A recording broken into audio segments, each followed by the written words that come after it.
So hello and welcome back मेरे देश के प्यारे भविष्य। 12th स्टैंडर्ड करंट इलेक्ट्रिसिटी चल रहा है और आज एक बहुत इंटरेस्टिंग टॉपिक डिस्कस करने वाले हैं फिर से, जिसका नाम है कॉम्बिनेशन ऑफ सेल्स। तो आपने रेजिस्टर्स का कॉम्बिनेशन पढ़ लिया, कैपेसिटर्स का कॉम्बिनेशन पढ़ लिया, आज सेल्स का कॉम्बिनेशन पढ़ो। कॉन्सेप्ट वही यूज करना है जो एक जगह यूज किया था। देखो हमने कैपेसिटर में, रजिस्टर्स में, सब में सेम ही कॉन्सेप्ट यूज किया था, है ना। करंट बढ़ रहा है तो करंट के फॉर्म में इक्वेशन बना दो, है ना, पैरेलल वाले में। और सीरीज वाले में पोटेंशियल बढ़ता है तो पोटेंशियल के फॉर्म में इक्वेशन बना दी थी।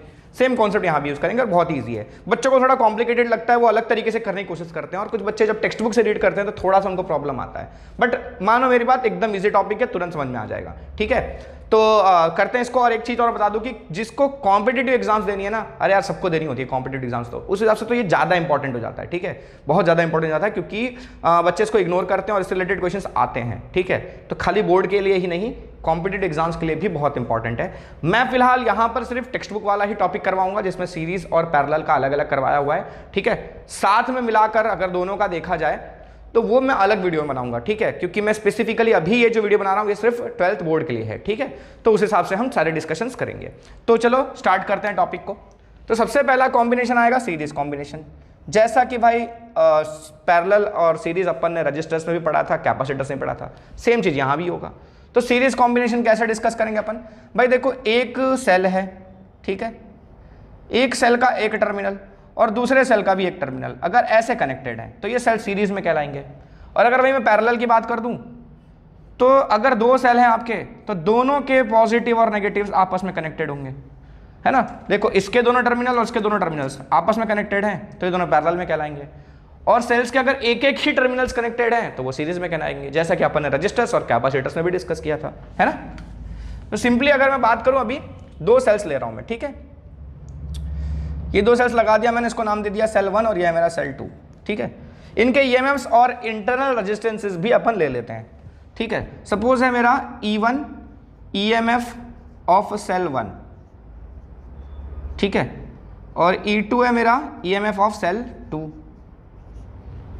R1 है मेरा इंटरनल रेजिस्टेंस ऑफ सेल 1 और मेरा R2 मान लो इंटरनल रेजिस्टेंस ऑफ सेल 2।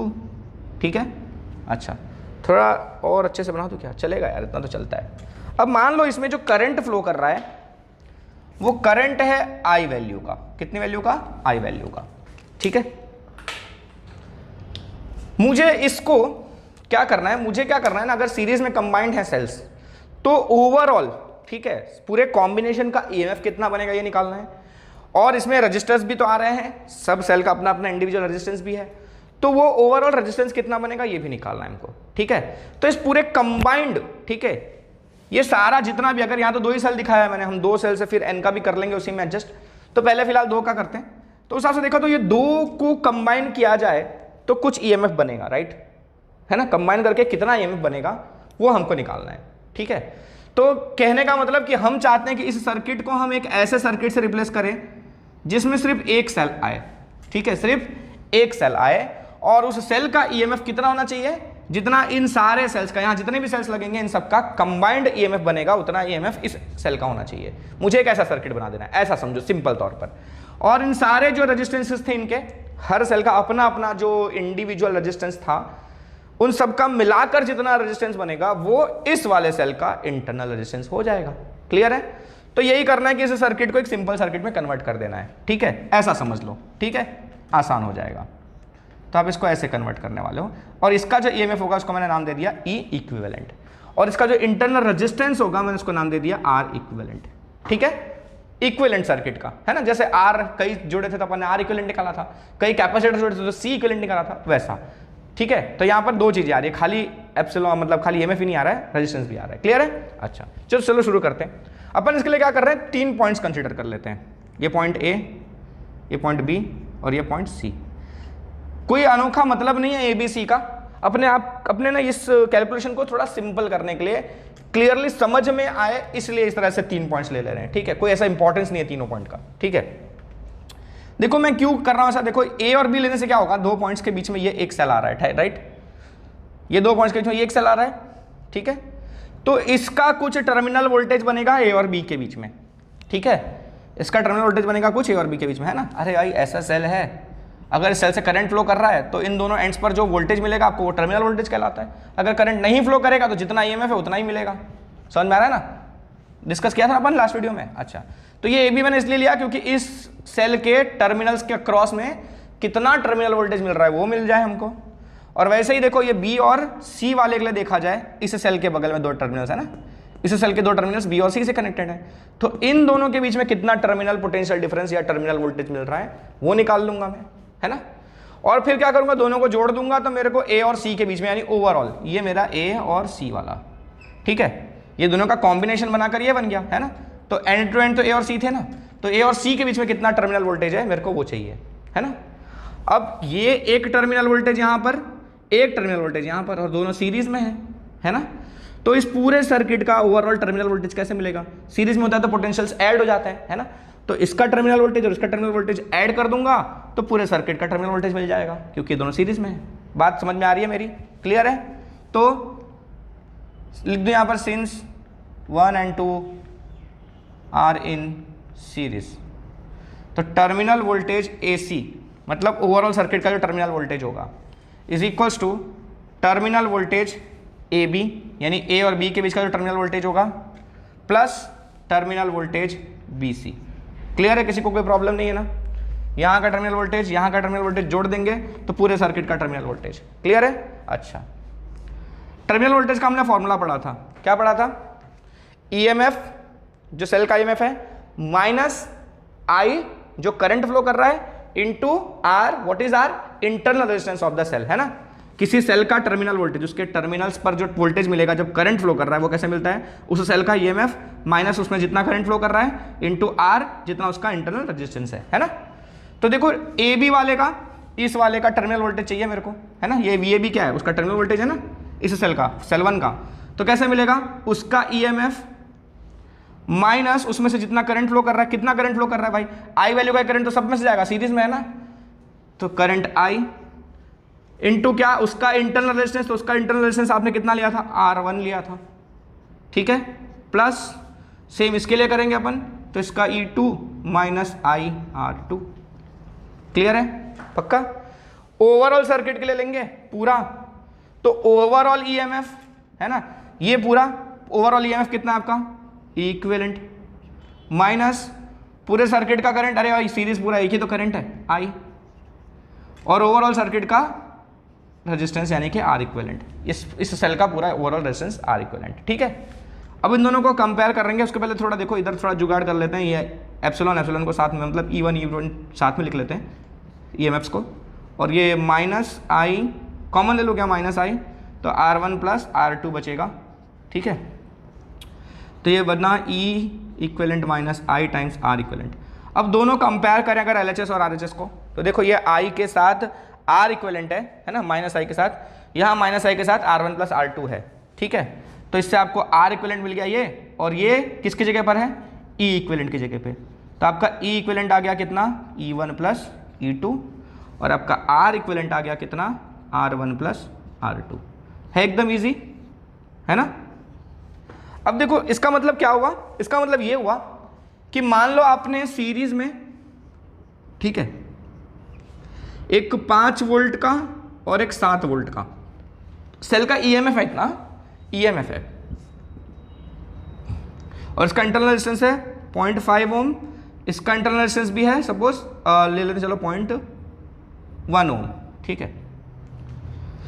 तो अगर आप इसको किसी सेल से रिप्लेस करना चाहते हो, सिंगल सेल से, यानी कि इस सर्किट का इक्विवेलेंट EMF कितना होगा, इक्विवेलेंट EMF कितना होगा, 7 प्लस 5 यानी 12, इक्विवेलेंट कितना आएगा आपका 12, और इंटरनल रेजिस्टेंस कितना आएगा आपका ओवरऑल 0.5 प्लस 0.1 यानी कि 0.6 ओम, समझे। तो ओवरऑल टर्मिनल वोल्टेज आपको कैसे मिलेगा, तो ओवरऑल टर्मिनल वोल्टेज मिलेगा कि जितना भी ये है 12 माइनस जितना करंट जा रहा था वहां से माइनस इंटू 0.6, ठीक है, जितना भी करंट जा रहा था, अगर 5 एम्पियर जा रहा था तो 5 इंटू 0.6 करके 12 में से माइनस कर दो तो उतना टर्मिनल वोल्टेज आपको मिल जाएगा। समझ में आया, पक्का। तो इसका मतलब ऐसा होता है। अब इसमें एक और पॉसिबिलिटी है, एक नहीं 2 पॉसिबिलिटीज है। एक तो ये कि अभी अपन ने सिर्फ 2 सेल के लिए डिस्कस किया, अगर ऐसे अपन n सेल्स लगा दें, है ना। तो n सेल्स के लिए क्या करेंगे अपन, सिंपल है भाई, सीरीज में तो जुड़ रहे हैं सबके सब, है ना। तो अगर n सेल्स के लिए है, for n cells E equivalent कितना हो जाएगा आपका, E1 plus E2 up to En, सारे जोड़ देंगे अपन। और R इक्विवेलेंट आपका कितना हो जाएगा, R1 plus R2 up to Rn। बहुत ही ईजी है फॉर्मूला यार, इसमें कुछ है नहीं अनोखा, है ना। सीरीज है, डायरेक्टली सब ऐड ही कर देना, रेजिस्टेंस भी ऐड कर दो, EMF भी ऐड कर दो, क्लियर है। अच्छा, अब अगर कुछ ऐसा हो सकता है कि इसको मिटा दूँ थोड़ा, नहीं इधर मिटा देता हूँ। ये देखो मैंने कैसे कनेक्ट किया था यहाँ पर कि इसका नेगेटिव इसके पॉजिटिव से कनेक्टेड था, राइट। मतलब मैंने जो अभी इक्वेशन बनाई है ना, मैंने ऐसी बनाई है कि सारे ऐसे कनेक्टेड है, ठीक है, मतलब सभी ऐसे कनेक्टेड है। मतलब इसका नेगेटिव इसके पॉजिटिव से, इसका नेगेटिव इसके पॉजिटिव से, ऐसे कनेक्ट किया हुआ है, ठीक है। तो उस केस में ऐसा आएगा। अब जरूरी नहीं ये पूरा ऐसा भी आएगा तो भी वही चलेगा ना, एक ही मतलब हुआ यार, ऐसा आएगा तो भी एक ही मतलब हुआ, ठीक है। ये सारे पॉजिटिव इस तरफ, सारे नेगेटिव इस तरफ, तो भी एक ही बात है, ठीक है। लेकिन अगर ऐसा आया कि देखो ये ऐसा है और ये वाला ऐसा है, ठीक है, ये ऐसा है और ये वाला ऐसा है, ठीक है, देख रहे हो ना, पहला वाला, ये दूसरा, ये तीसरा, ये चौथा। तो देखो आप किसी एक को पॉजिटिव लोगे, किसी एक को नेगेटिव लेना पड़ेगा। इस डायरेक्शन वाले को मान लो कि जो इधर पहला बड़ा आ रहा है ना, इधर पॉजिटिव आ रहा है, आप इसका अगर EMF पॉजिटिव ले रहे हो तो फिर इस केस में आपको इसका EMF क्या लेना पड़ेगा, नेगेटिव लेना पड़ेगा, है ना। फिर ये क्या हो गया, इसी के डायरेक्शन में है तो ये दोनों पॉजिटिव आएंगे, है ना, और ये दोनों उल्टे लगे हुए हैं तो दोनों नेगेटिव आएंगे। या आप चाहो तो इन दोनों को पॉजिटिव ले लो तो ये दोनों नेगेटिव में आएंगे, एक ही बात हुआ। तो उस केस में आपको EMF कैसे मिलेगा, देखो ये वाला कैसे जुड़ेगा, E1, ये वाला माइनस में आ जाएगा क्योंकि उल्टा लगा हुआ उसके, है ना, इसके नेगेटिव नेगेटिव कनेक्टेड हो गए। फिर ये वाला सेम लगा हुआ उसी डायरेक्शन में तो वो E3, और ये उल्टा लगा हुआ है तो माइनस, ठीक है। तो ऐसे कर देंगे अपन अरेंजमेंट, ठीक है। R इक्विवेलेंट के लिए क्या करेंगे अपन, उसमें कोई चेंज नहीं आएगा, वो सेम ही रहेगा, ऐड ही होगा, ठीक है। रेजिस्टेंस में प्लस माइनस से चेंज नहीं आता, क्लियर है, पक्का। करंट किसी भी डायरेक्शन में फ्लो कर, रेजिस्टेंस तो रेजिस्टेंस ही होता है भाई, वो तो उतने का उतना ही रहता है, ठीक है, उसमें कोई चेंज नहीं आता है। चलें अगले क्वेश्चन पे अपन, अगले क्वेश्चन मतलब अगले टॉपिक पर, जब पैरेलल में कनेक्ट कर दिया जाएगा, पैरेलल कॉम्बिनेशन। इसकी इक्वेशन थोड़ी सी अलग है, थोड़ी सी ज्यादा नहीं है, कॉन्सेप्ट तो सेम वही यूज होगा, खाली इक्वेशन थोड़ी सी अलग होगी। तो याद करने के लिए थोड़ा सा आपको दिमाग लगाना पड़ेगा, बाकी इसका तो सिंपल, इसका तो याद करना भी क्या है पता ही चल गया, आप तो सिंपल है ना। पैरेलल के मैंने आपको क्या बताया कि भाई देखो ऐसे कनेक्टेड रहेगा, इसके दो टर्मिनल्स दूसरे वाले दोनों टर्मिनल से कनेक्टेड रहेंगे, है ना, क्लियर है, यही बात हुआ। अच्छा, इसका EMF है E1, इसका EMF है E2, ठीक है। ये सेल 1 है हमारा और ये सेल 2 है। चलो, तो वही सारी चीज़ें लिखना पड़ेगा वापस से, वो तो तुम लिख लोगे ना, कोई प्रॉब्लम नहीं है ना। अच्छा, करंट मान लो पूरे सर्किट में जा रहा है कितना, I, कितना जा रहा है करंट, I। अब देखो यहाँ पर करंट दो रास्ते में बढ़ जाएगा ना, करंट दो रास्ते में यहाँ पर बढ़ जाएगा।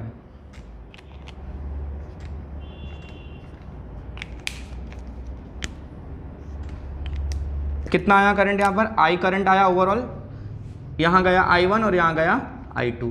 जो E1 में गया उसको मैंने I1 नाम दे दिया, जो E2 में गया मैंने उसको I2 नाम दे दिया, क्लियर है। अच्छा, फिर ये दोनों आ गया कंबाइन होकर फिर से I1 के ही निकलेंगे, है ना।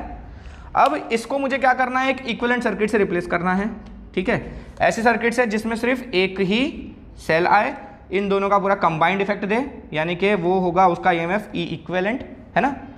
अच्छा, तो मतलब क्या क्या पता आपने इन दोनों को रिप्लेस कर दिया इससे, ठीक है। यानी कि ये हिस्सा तो बाहर का ऐसे ही रहने वाला, खाली ये दोनों की जगह पर ये आ जाएगा, तो करंट तो I ही आएगा ना इसके अंदर, कि अलग आएगा, समझ में आ रहा है, वही I जा रहा है ना इसमें। समझ लो कि इन दोनों को आपने, इनकी जगह पर आपने ऐसा एक सेल डाल दिया जिसका E इक्विवेलेंट EMF है ना। ये दोनों हट के ऐसा हो गया तो भी सीधा ही तो हो गया, करंट ऐसे ही जाएगा। ये तो दो बटे हुए थे इसलिए करंट बढ़ गया था, राइट। अगर एक ही रहा तो एक ही करंट जाएगा, सीधा एक ही, है ना। तो बात वो हो गई। अच्छा, इसको रख लो ताकि कभी ऐसा लगे तो देख सको, ठीक है। अच्छा, अब चलो काम का शुरू करते हैं। अब बताओ कि जैसा हमने पिछले वाले में किया, सबके लिए अलग अलग टर्मिनल पोटेंशियल डिफरेंस निकाला, है ना। टर्मिनल पोटेंशियल डिफरेंस, इसके लिए चलो नाम दे देते हैं अपन पॉइंट्स को, ये नाम दे देते हैं अपन यहाँ A और यहाँ नाम दे देते हैं अपन B, ठीक है। Potential difference between A and B यानी कि VAB,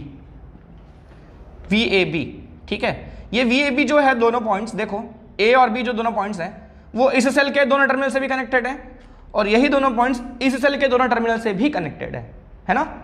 तो पहले मैं क्या करता हूं, सिर्फ इस सेल के लिए निकालता हूं, फिर मैं इस सेल के लिए अलग से निकालूंगा, ठीक है। तो पहले मैं 1 वाले के लिए निकालूं, तो ये दोनों यहां पर कनेक्टेड है, तो ये दो पॉइंट्स के बीच में इसका टर्मिनल वोल्टेज मिलेगा, है ना। ये दो पॉइंट्स के बीच में इसका टर्मिनल वोल्टेज मिलेगा क्योंकि यहां से करंट फ्लो कर रहा है। अगर करंट फ्लो नहीं करता तो वही ईएमएफ यूज कर लेते हैं ना। तो यहां बताओ दोनों पॉइंट्स के बीच में जो टर्मिनल पोटेंशियल डिफरेंस या फिर कहूं टर्मिनल वोल्टेज जो मिलेगा इस सेल की वजह से, यहां जो पोटेंशियल डिफरेंस मिलेगा वो कितना मिलेगा, कैसे मिलेगा, VAB यानी कि ड्यू टू सेल 1 ऐसा लिख लो, कैसे मिलेगा। तो उसका EMF माइनस उसमें से जितना करंट जा रहा है, कितना करंट जा रहा है, I1 इंटू इंटरनल रेजिस्टेंस उसका। एक मिनट, ये डॉट स्पॉट पे तो नहीं आ रहा है, नहीं बच गया है, ठीक है। अब सेम इसके लिए करते हैं अपन सेकंड वाले के लिए, उसका भी तो टर्मिनल पोटेंशियल डिफरेंस यहां मिलेगा हमको, है ना, इससे भी तो दोनों कनेक्टेड है। तो वापस वही VAB, बट इस बार किसकी वजह से, ड्यू टू सेल 2, सेकंड वाले सेल की वजह से। तो उसकी वजह से कैसे मिलेगा, उसका EMF माइनस करंट उसका इंटू उसका इंटरनल रेजिस्टेंस, ठीक है, क्लियर है, पक्का। अब ओवरऑल ये बन रहा है, तो ओवरऑल आपका जो पोटेंशियल डिफरेंस मिलेगा यानी टर्मिनल वोल्टेज मिलेगा VAB, वही वापस वही होगा VAB ही, है ना भाई। ये दो पॉइंट्स के बीच का ओवरऑल टर्मिनल पोटेंशियल डिफरेंस यानी कि VAB ओवरऑल यही मिला ना, A और B दो ही पॉइंट्स ही लिए हैं मैंने, ठीक है, इस बार इक्विवेलेंट की वजह से, ठीक है, क्लियर है। वो कैसे मिलेगा आपको, overall EMF minus overall current into overall resistance, clear है, फाइन, सच्ची। अब क्या करें अपन, अब मैंने क्या बताया था, जब ये सीरीज में हो तो पोटेंशियल्स डिवाइड होते थे, इसलिए अपन पोटेंशियल को ऐड करके इक्वेशन बनाते थे। इस बार ये क्या है, पैरेलल वाला कनेक्शन है, तो पैरेलल में क्या करंट डिवाइड होता है, इसलिए अपन करंट्स को ऐड करके इक्वेशन बनाते हैं, है ना, क्लियर है ना, पक्का ना। अच्छा, तो करंट की इक्वेशन ओवर बना रहा हूं मैं, तो टोटल करंट मेरा सर्किट में कितना है, I, और वो दो पार्ट्स में बटा था, किसमें, I1 और I2 में। तो I मिल गया I1 प्लस I2, है ना। अब अपन क्या करेंगे, ये I1 I2 की वैल्यूज यहां से निकालेंगे अपन, ठीक है, यहां से निकालेंगे, ठीक है। अच्छा, तो यहां से मुझे बताओ कि I1 कैसे मिलेगा आपको, कैसे मिलेगा I1, थोड़ा समझाऊं इधर बगल में, ये जगह दिख रही है कि नहीं, फाइन, ये वाले हिस्से में थोड़ा समझा देता हूं मैं, देखो आपको। अब एक बात बताओ कि यहां जो टर्मिनल पोटेंशियल डिफरेंस मिलने वाला है आपको इसकी वजह से, ठीक है, या इसकी वजह से सेम ही मिलने वाला है ना, कि अलग अलग मिलने वाला है। VAB ही तो रहेगा, A और B के बीच का पोटेंशियल डिफरेंस, चाहे इसकी वजह से बोलो चाहे इसकी वजह से बोलो, दोनों पैरेलल में है ना, दोनों पैरेलल में है, तो पैरेलल में तो पोटेंशियल डिफरेंस सेम ही होता है ना।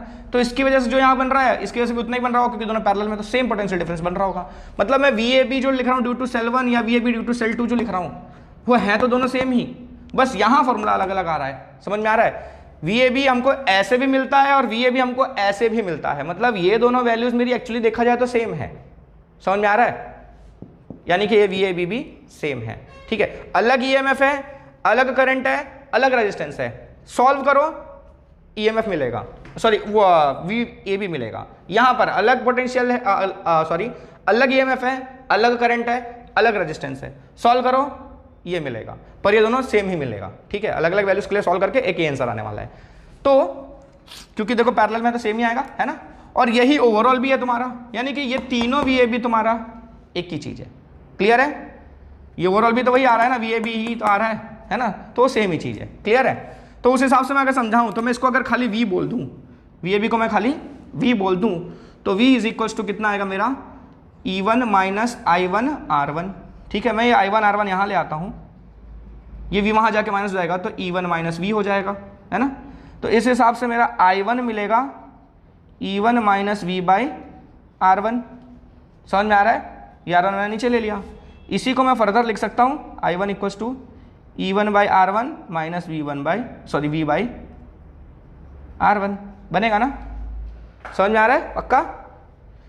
तो वही चीज़ लिखनी है हमको, तो मैं यहाँ से डायरेक्टली लिख देता हूँ कि I1 equals to E1 by R1 minus V by R1, ठीक है, क्लियर है, चलेगा। कैसे लिख दे यहाँ पर लिख दो VAB due to cell 1 equals to VAB due to cell 2 is equals to VAB equivalent,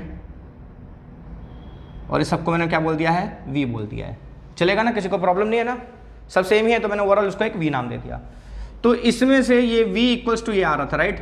तो मुझे यहाँ से I1 मिल गया, ये यहाँ से मुझे I2 क्या मिल जाएगा। अगर आपको ये इक्वेशन ऐसे डायरेक्टली करने में प्रॉब्लम है तो ये स्टेप लिख दिया आपने, है ना। इसके बाद फिर से ये स्टेप, ये वाला स्टेप और ये वाला स्टेप लिख लेना, चलेगा। यहाँ I1 अलग से निकाल लो, I2 अलग से, इसको नाम दे दो इक्वेशन 1, ठीक है। और फिर I1 की वैल्यू ऐसे निकालो, I2 की वैल्यू निकालो और फिर इसमें डाल दो, ऐसा करके करो, कोई प्रॉब्लम नहीं है ना। तो मैं ऐसे कर रहा हूँ शॉर्ट में निपटाने के लिए।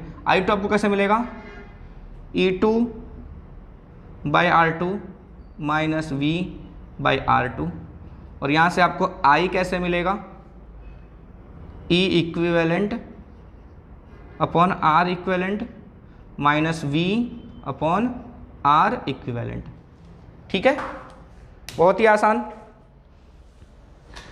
तो ये मैंने निकाला क्यों था, ये मैंने क्यों इक्वेशन लाई थी भाई, ताकि अब ये इसकी बदले मतलब ये जो आ रहा है I equals to I1 plus I2 parallel में करंट डिवाइड होता है, इसलिए मैंने ये इक्वेशन बनाई, और इसी की वैल्यूज यहाँ से मैंने फाइंड कर लिया, वो सारी वैल्यूज यहाँ पर डाल देते हैं अपन, है ना।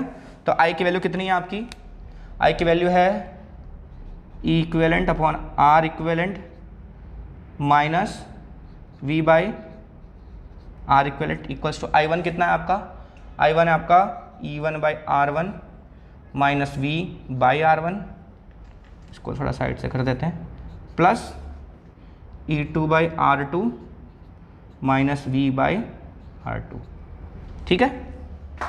अब उसके बाद का स्टेप मैं यहाँ लिख देता हूँ।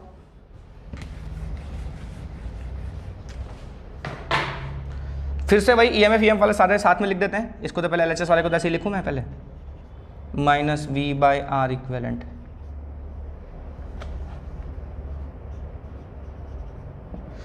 ये लिख दूँ मैं E1 by R1 plus E2 by R2, और फिर दोनों में से माइनस V कॉमन ले लूँगा तो आएगा 1 by R1 plus 1 by R2। अब कंपेयर करो दोनों इक्वेशंस को, दोनों तरफ LHS RHS कंपेयर करो, तो उस हिसाब से आपको मिलेगा E equivalent upon R equivalent equals to E1 by R1 plus E2 by R2, ये मिल गया आपको, और 1 बाई R इक्विवेलेंट आपको मिलेगा कितना, 1 by R1 plus 1 by R2। समझ में आ रहा है क्या हुआ, देखो V into 1 by R equivalent था ना यहाँ पर, और यहाँ V इंटू ये है, तो 1 by R equivalent equals to ये हो गया, ठीक है, ये मिल गया दोनों। तो ये है आपका फाइनल आंसर, आपको यही ध्यान रखना है, इससे ही आपका काम चलेगा, ठीक है। इससे आप 2 के लिए, 3 के लिए, n के लिए सबके निकाल सकते हो। अब देखो क्या फर्क पड़ा पिछले वाले इक्वेशन में, पिछले वाले में क्या था, सीरीज था, तो सीरीज में आपके EMF डायरेक्टली 1 1 1 सीधा ऐड हो गए, सीरीज ऐड कर दिया आपने। यहाँ देखो क्या हो रहा है, यहाँ डायरेक्टली ऐड नहीं हो रहे हैं, EMF बाई R1, पहले का EMF बाई पहले का रेजिस्टेंस, दूसरे का EMF बाई दूसरे का रेजिस्टेंस, अगर n है तो n तक सब ऐसे ही चलेगा, तीसरे का EMF बाई तीसरे का रेजिस्टेंस, चौथे का EMF बाई चौथे का रेजिस्टेंस, ऐसे n तक चलता रहेगा, है ना। इस साइड तो ये हो रहा है, और यहाँ भी देखो खाली आपको E इक्विवेलेंट नहीं मिला है, उसके साथ नीचे R इक्विवेलेंट भी आया है, क्लियर है, ये ध्यान देना है आपको, यहाँ नीचे R इक्विवेलेंट भी है। पिछले वाला जो हमने निकाला था वहां सीधा E इक्विवेलेंट इक्वल आया था E1 प्लस E2, सीधा चलता जा रहा था, R का कोई झंझट ही नहीं था। इसमें R फ्री आया है साथ में, देख रहे हो, नीचे R इक्विवेलेंट आ रहा है और यहाँ नीचे 1 बाई R1 1 बाई R2 ऐसे चलता जा रहा है, क्लियर है, ये ध्यान रखना है आपको। और ओवरऑल जो रेजिस्टेंस मिल रहा है आपको R इक्विवेलेंट, वो कैसे मिल रहा है, पैरेलल में भाई ऐसे ही होता है ना, 1 by R1 plus 1 by R2 plus 1 by R3 and so on, तो पैरेलल में वैसे ही रेजिस्टेंस लिखा हुआ है, ठीक है, क्लियर है। तो रेजिस्टेंस का तो प्रॉब्लम नहीं आ रहा है, सीरीज में R1 R2 R2 सीधा ऐड हो जाता है, तो वहां भी ऐड हो रहा था। पैरेलल में ओवरऑल रेजिस्टेंस हम कैसे निकालते हैं, 1 by R equivalent equals to 1 by R1 plus 1 by R2 and so on, तो वैसे ही आ रहा है। खाली किसका फर्क आ रहा है, EMF का, EMF डायरेक्टली ऐड हो गया था, यहाँ पर EMF में साथ में रेजिस्टेंस भी आ रहा है। तो इस केस में क्या होगा, देखो इस केस में जैसे मैंने आपको एक वैल्यू लेके समझाया था, वैसे यहाँ पर भी अगर हम समझें